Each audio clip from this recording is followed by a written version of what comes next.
नमस्कार दोस्तों, मैं एडवोकेट यशवंत यादव आपका स्वागत करता हूं लाइट वाइज में। आज हम बात करेंगे कि एक ही बैंक में दो लोन हो गए, जैसे क्रेडिट कार्ड का लोन हो गया, होम लोन हो गया, तो उस कंडीशन में क्या होगा। देखिए, पहली बात तो आप स्टार्टिंग से समझ लीजिए लोन के प्रकार। लोन कितने प्रकार के होते हैं? एक होता है सिक्योर्ड लोन, एक होता है अनसिक्योर्ड लोन। दो के अलावा तीसरा कोई प्रकार होता ही नहीं है।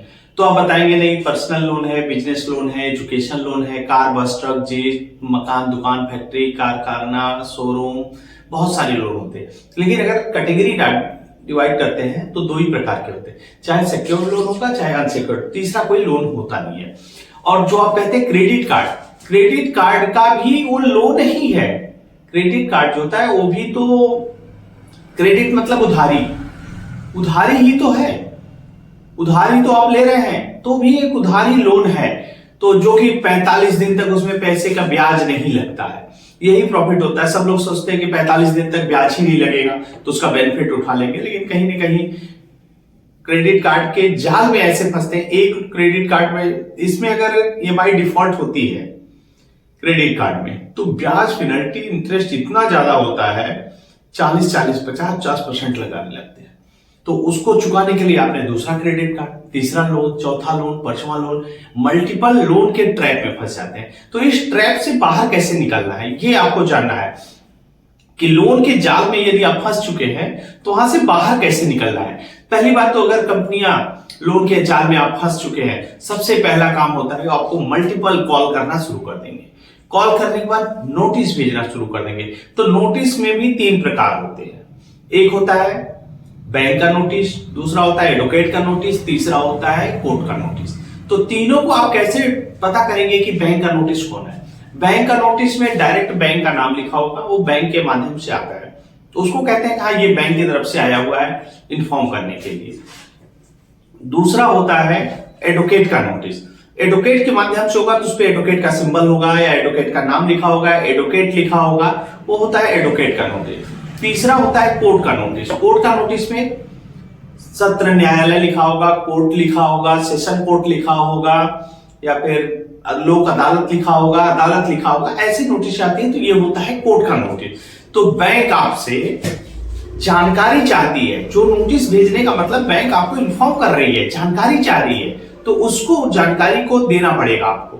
तो कभी भी कोई नोटिस आए, चाहे रिकॉल नोटिस हो, डिमांड नोटिस हो, आर्बिट्रेशन नोटिस हो, कोर्ट का नोटिस हो, एडवोकेट का नोटिस हो, या किसी का भी नोटिस हो, आपको उसका रिप्लाई जरूर करना है। यदि आपने बैंक का नोटिस आया, आपने उसको इग्नोर कर दिया, नहीं गए, जवाब ही नहीं दिए, सोचे कुछ नहीं होगा। उसके बाद एडवोकेट का नोटिस है, एडवोकेट के नोटिस का भी आप जवाब नहीं दिए। उसके बाद कोर्ट का नोटिस है, कोर्ट के नोटिस को भी यदि आप जवाब नहीं दिए तो कोर्ट के नोटिस पर सम्मन आएगा, बीडब्ल्यू आएगा, वारंट इशू हो जाएगा। उसके बाद भी आप नहीं जाते हैं तो भगौड़ा पीओ आपको घोषित कर दिया जाएगा। तो ऐसी नौबत आने ही मत दीजिए कि आपको इस तह तक जाना पड़े कि आपको पीओ भगौड़ा घोषित कर दिया जाए। लोन लेना अपराध नहीं है और लोन की ईएमआई न चुका पाना भी अपराध नहीं है।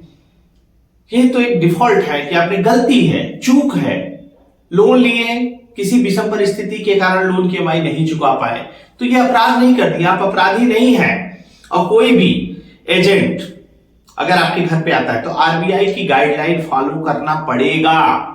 आरबीआई गाइडलाइन फॉलो करना पड़ेगा। उसमें होता क्या है? ID card, visit letter, DRA का लाइसेंस। अगर आपके यहाँ कोई आ गया, रिकवरी एजेंट आ भी गया, तो आप उससे पूछेंगे आप कहां से आए हो, आपकी आई कार्ड दिखाइए। अगर आई कार्ड है तो बहुत अच्छी बात है, लेकिन आई कार्ड भी जिस बैंक से आपने लोन लिया उस बैंक का होना चाहिए, ऐसा नहीं थर्ड पार्टी का है तो उसके लिए मेरे बैंक ने आपकी कंपनी को ऑथराइज किया है तो उसके लिए ऑथराइजेशन लेटर चाहिए। तो मुझे ऑथराइजेशन लेटर दीजिए, नहीं तो ऐसे कोई भी आएगा, मैं कैसे जान जो मेरे बैंक ने आपको ऑथराइज किया है। तो आईडी कार्ड, ऑथराइजेशन लेटर। आप मेरे घर पे आ रहे हो विजिट करने के लिए, होम विजिट लेटर चाहिए। और उसके बाद डीआरए, डेब्ट रिकवरी एजेंट का लाइसेंस होना चाहिए, जो कि आरबीआई आपको देती है। अगर आप कोर्स आरबीआई के डीआरए का लाइसेंस लिए हैं तो इतने डॉक्यूमेंट हो तब तो आपको बात करना है। तो आपको डरना नहीं है, घबराना नहीं है, अपने रोजगार को जानना जरूरी है। नहीं तो ये आपके घर पे आते हैं, आप डर जाते हो, आप कुछ पूछ ही नहीं पाते हो, तो आपको जब अपने अधिकार पता होगा तभी आप बच पाओगे, नहीं तो ये रिकवरी एजेंट आपको इतना डरा देंगे, इतना हरास कर देंगे, यहां तक कि गाली गलौज भी करते हैं, ऊंची आवाज में बात भी करते हैं, आपके मान सम्मान को भी खराब करते हैं। आपके घर में जाना, आपके पड़ोसी के घर में जाते हैं। तो ऐसे ऐसे चीजें कर, बहुत ज्यादा घबराने की जरूरत नहीं है, बहुत ज्यादा हरास होने की जरूरत नहीं है। और एजेंट जो आपको इतनी ऊंची आवाज में बात कर रहा है, गाली गलौज कर रहा है, मान सम्मान खराब, उसको उसकी भाषा में ही जवाब दे दीजिए। और बैंक का नोटिस आए, चाहे क्रेडिट कार्ड का हो, चाहे अगर अच्छा एक चीज टॉपिक जो था हमारा कि यदि क्रेडिट कार्ड का मैं लोन की ईएमआई नहीं पे कर रहा हूं और होम लोन का मैं पे कर रहा हूं, तो उस कंडीशन में क्या होगा? उस कंडीशन में क्या बैंक हमारे होम लोन को भी एनपीए में डाल देगी? अगर एक ही पैन कार्ड पे है तो क्रेडिट कार्ड का भी लोन डिफॉल्ट हो रहा है, तो बैंक आपके होम लोन को भी एनपीए जरूर कर दे रही है, कर देगी। और ऐसा करेगी क्यों? क्योंकि बहुत सारे टर्म्स, आपने जब लोन लिया था तो बहुत सारे टर्म्स एंड कंडीशन पे सिग्नेचर किए थे, उसमें ये भी टर्म्स एंड कंडीशन था। अगर वो पूरी टर्म्स एंड कंडीशन जो सिग्नेचर करते पढ़ ले तो आप लोन ही ना ले, लेकिन मजबूरी है, लोन लेना पड़ता है, तो आप देखते नहीं है, लोन ले लेते हैं। उसके बाद जो प्रक्रिया है, जो प्रोसेस है, तो करना पड़ेगा। यदि एक ही बैंक में पर्सनल लोन है, क्रेडिट कार्ड का लोन है या होम लोन है, तो सभी का एनपीए में डाल देगा।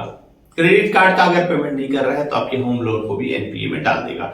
और एक लोन को चुकाने के लिए दूसरा लोन, दूसरे को चुकाने के लिए तीसरा, चौथा, पांचवा, 10वां, 15, 20 लोन, 20 लोन तक ले लेते हैं लोग, और उसके बाद उनको मजबूरियों का सामना करना पड़ता है, रिकवरी एजेंट का हरासमेंट। लेकिन जब अगर आपको अपने अधिकार पता है, अपने राइट्स पता है, क्या प्रोसेस है, क्या तरीका है, क्या करना है, यदि आपको सब पता है तो कोई कुछ नहीं कर सकता।